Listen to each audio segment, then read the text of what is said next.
much, distinguished Majority Leader. This representation would like to stand up on a question of personal and collective privilege with regard to our claim on the West Philippine Sea. The gentleman is dead. Thank you very much, Madam Speaker. First of all, I would like to state that I'm very happy that we just approved House Resolution number 3004, supporting the executive branch to file a notification and statement of claim on the West Philippine Sea yesterday. And I would like to state that it's a matter of great importance to the future of the country in terms of sovereignty, territory, security, energy, and natural resources. And I think that is something that we must support. I would like to put into the record, Madam Speaker, with your permission, some salient points of the statement made by the Department of Foreign Affairs in the filing of this notification statement claim on the West Philippine Sea. And I think it's very important that we take note of this, that we comprehend this, that we observe this, and make this part of our advocacy. In the statement of the Department of Foreign Affairs, they stated that they initiated arbitral proceedings against China on the 9-dash line in an operationalization of President Unclos' policy for a peaceful and rules-based resolution of disputes in the WPS, or West Philippine Sea, in accordance with international law, specifically Unclos, the United Nations Convention on the Law of the Seas. And I would like to show a picture of what this 9-dash line is all about. I request my staff to project this. The 9-dash line, that is the red line, they call it the 9-dash line, that surrounds what is internationally called the South China Sea, and part of which we call the West Philippine Sea. And it will be noted that this intrudes into the exclusive economic zone of the Philippines, of Brunei, of Malaysia, and of Vietnam, and definitely a violation of our territory as defined in the exclusive economic zone provision of Unclos. The statement, and if I may continue quoting, also stressed that the Philippines has exhausted all political and diplomatic avenues for a peaceful, negotiated settlement of its maritime dispute with China. On numerous occasions, dating back to 1995, the Philippines has been exchanging views with China to peacefully settle these disputes. To this day, a solution is still elusive. We hope that the arbitral proceedings shall bring this dispute to a durable solution. End of quote at this point. I would like to stress also that this has been part of my advocacy since my second term during the 10th Congress of the Philippines, and in a number of occasions, this representation stood up to condemn the incursion being committed by China, first with Mr. Cream, and then of late what is internationally called Scarborough Shoal, or what we officially call Pavo de Macedo. These are the structures.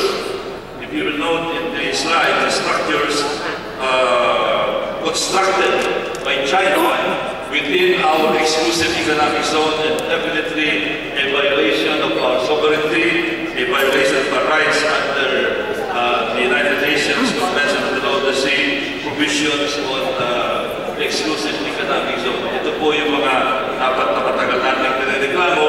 Hindi ito pagpahura, hindi ito aksidente. Pwede ba?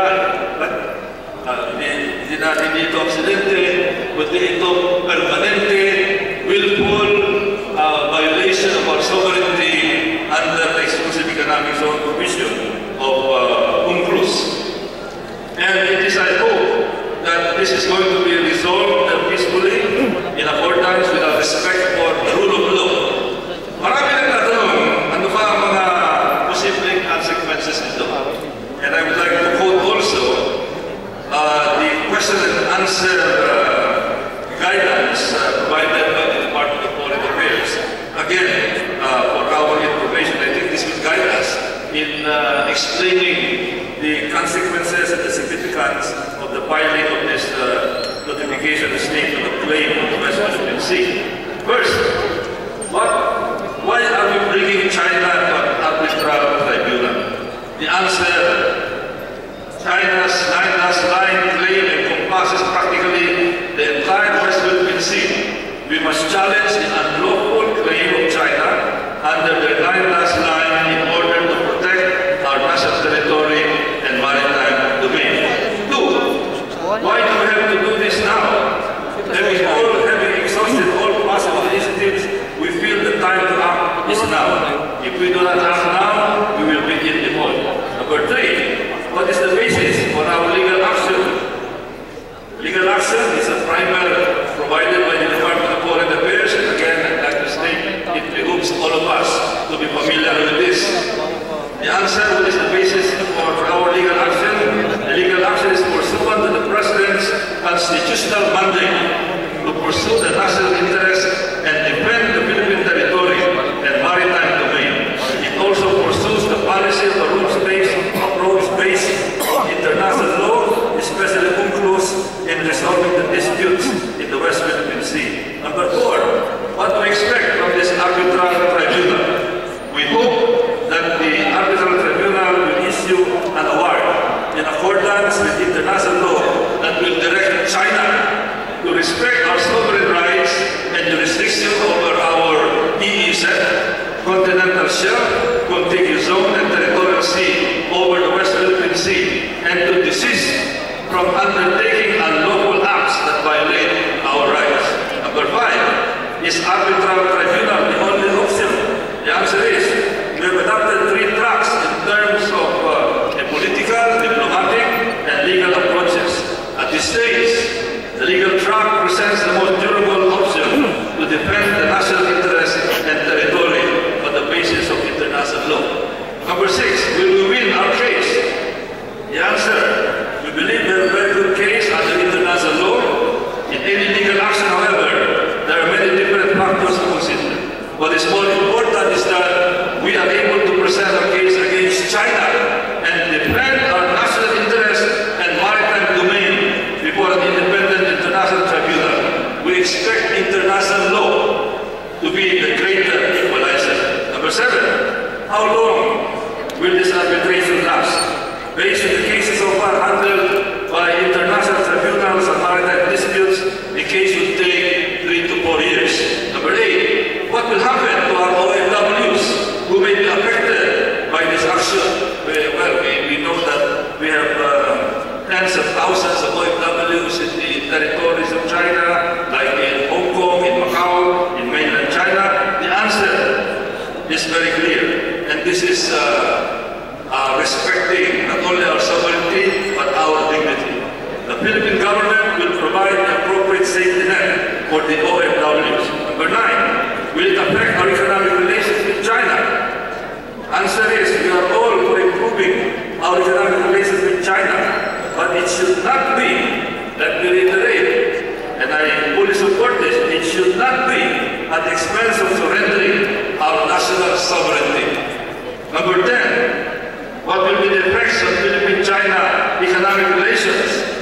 As arbitration is friendly and peaceful, we hope that there will be no adverse effects on trade with China. President Aquino and President Hu Jintao agreed that the bilateral agenda will move forward while contentious issues will be abstracted for separate treatment. Number 11, what will be the effects on tourism? The Philippines and China have an incredible people-to-people engagement. We look forward to enhancing through effective tourism program. Number 12, did the US and Japan influence the decision to take this action? The answer is no. The Philippines is taking this action independently. Number 13, what are the opinions of the different sectors in Philippine society? While there are valid opinions on the dispute, nevertheless, all Filipinos are united. Let me again reiterate, all Filipinos are united to support the President's constitutional mandate to protect Philippine territory and national interests. Number 14, will this result into a military conflict? The answer is China is a friend arbitration is a peaceful and amicable process to settle a dispute among friends. Number 15, what will happen to Philippine-China relations?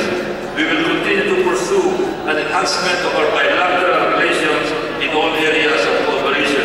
Number 16, would this action affect ASEAN? We are counting on ASEAN to support us in finding a peaceful and durable solution to the dispute.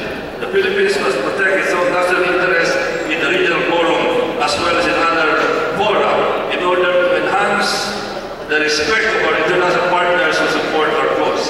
Number 17, would discussions on the code of conduct continue? Yes. The Philippines will continue to work with ASEAN and China in crafting the code of conduct. Number 18, how much will this cost the Filipino people? The answer is, one cannot put a price in the concerted effort of the Filipino people and government in defending our patrimony, territory, national interest, and national honor. Number 19, why can we not do joint development with China? Joint development following the Chinese model is a violation of the Philippine Constitution.